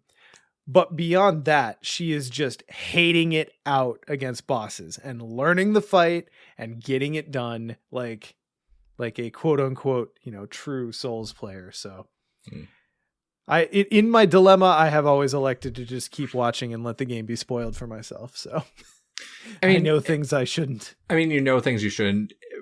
I don't think it'll change when you actually have to play them. Yeah, that's the thing. It's also a Souls game. So like, I don't know shit until I like go watch the Vati video on what the fuck actually happened. Yeah, or even like you see, oh, well, this fight has multiple phases and I wasn't expecting that. Well, okay, fine. So you know that, but it doesn't give you the muscle memory. Yeah, exactly. So, and especially if you're playing it on a different build. So I do love the different ways you can approach this game. Cause I like the magic build, the very, very glass cannon. So yes, it hits hard, but I can take no more than 2 hits most of the time. And then I finally hit a point with this one. I'm like, well, I need to change that up because I could make it work, but boy, this new stuff is tough. So the bosses move so fast. Yeah, they're so fast. Yeah, but that's also to the point of some people say magic is like cheating, which I disagree with in general. But okay, well, the bosses were easier without magic for some of them, in my opinion. So yeah, I think the game intensely wants you to have a build that has both melee and ranged options available. I agree. I think that if you go too far in the other direction, you are punished in various ways by different bosses. Yep. Which is what drives me nuts, because when I play with Kip, he's a baby and a purist and like needs to solo the bosses. Even in my own games, I don't care. I'll summon in if I'm not having fun. But he also just doesn't like exploring weapons. He ran through all of Elden Ring, the base game, with just 2 double curved swords, and we just leveled him up to the top and put bleed on him, and that's all he used. We finally got a weapon he wanted to try in the great katana. So finally, it's so refreshing to see him running around with different weapons now. Yeah. So speaking of the summon piece, can I tell you something that might be an ever so slight spoiler? By all means. This DLC will lock you out of certain content if you don't summon at certain points. Oh, on like NPC quest lines? Uh-huh. Yeah, that makes sense. That's not a first. So, not a first, but it's also, this is not aimed at Kip, to be clear, but the people who are purists will find then you can't do that storyline, because if you summon once, you've summoned at all. Yeah. You could aim that at Kip all you want. He doesn't give 2 shits about the story. Yeah. All right. He'll graciously listen to me as I'm expounding on lore, but... Yeah. Yeah, but that's a great thing about it. They've made the game so flexible that it's still punishing and obtuse, but fun. Beautiful and no matter how you hell. play. Yeah. No, I'm a. You want to do a Dark Souls podcast? You just want to do a FromSoft game podcast? I mean, we could. I haven't. I've done Bloodborne, Sekiro, and now this, so we could have me play the other ones from the start. I mean, Elden Ring is really just like Dark Souls 4. Like, I know like there might be some FromSoft fans who are pissed off at hearing me say that, but as far as like theme and build variety and like things you need to look at, like Elden Ring is closer to Dark Souls than either of the other two. So you've kind of got the experience. And I mean, it's more open world. Those are more linear experiences, right? Exactly. Yep. Yeah. It'd be like if Stormvale linked directly to Rhea Lucaria, linked directly to the steps of the Lanedale capital, so on and so forth. And it just one area bled into another directly. That just makes it sound streamlined at this point. It is. The other FromSoft games are great. I'm excited to do a Bloodborne run this October. Ooh, nice. Yeah, keep me posted when you're getting ready to do that. Yeah. Cool. All right. Well, I mean, that's pretty much all I've had is Elden Ring. I'm also gearing up as we sit and record this. We are the beginning of the week of the release drop of Star Wars Unlimited Set 2 Shadows of the Galaxy, which we're both really excited about. I got Nick coming into town, and we're going back to our roots, our gaming roots. We've been playing Star Wars card games together since we were little wee tots. So yeah, it's going to be a really fun time. Nice. They're doing a good job with that game. I'm very excited about that. Oh, I did have one other thing I forgot to mention. I was just looking over at this stack of CDs I bought on vacation. And so last episode I talked about the band Boy Harsher that I found out about. So on this most recent trip, I actually bought their CDs because they were at the shop I went to. And I don't think this was in the recording. We should tell the people how you gave me a heart attack after the last recording. Oh, yeah. So I'm talking about this band. I'm like, yeah, it's great. And they've got this music and I'm looking forward to it. And someone made a time travel or prophecy joke. This is what I hinged on. Yeah. And I was trying to riff on that, and I was like, "Oh darn, you looking? Oh, the band's already broken up." And I was just riffing, and Justin's like, "Oh shit, they're already broken up." So in the background, for like 3 minutes, I'm searching for information about this band's breakup, and I go, "Sean, where did you see it?" And he goes, "I was just joking, man." But for those 3 minutes. So bad. For those 3 minutes, I should have assumed a more respectful interpretation, taken my own medicine. I mean, You should always assume I'm fucking around before anything else. That's a good fair. rule. That's fair. All right, well, let's wrap up so we can both go play some Elden Ring. Hell yeah. All right. Well, we hope to see lots of people at Gen Con and, of course, BusterCon that follows. Thank you very kindly for joining us for episode 167 of... I almost said Cardboard of the Rings. Wow, my brain look at that went muscle. to the... I know, the Gen Con just brought it all back. Yeah, that muscle memory's firing. Mm-hmm. All right. Well, thank you for listening to episode 167 of Mythos Busters. And we will see you guys at Gen Con and at BusterCon and on the next episode. Bye. Bye.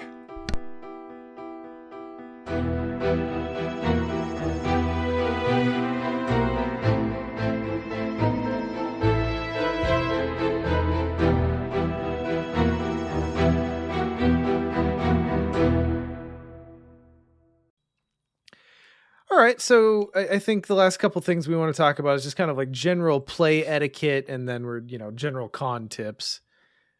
So players playing with no, let me take this again. I don't know what that was.